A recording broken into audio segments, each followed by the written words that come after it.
Hi guys, in this YouTube video I will show you how to download Android Studio on Windows. First of all, go into your web browser, search Android Studio, click developer.android.com/studio, download, agree license agreement and download.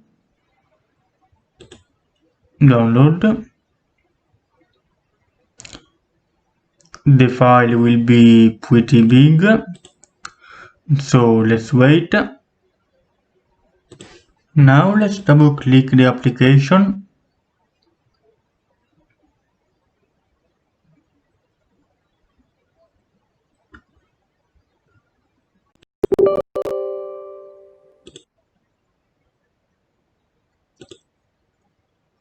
Virtual device, it will be useful later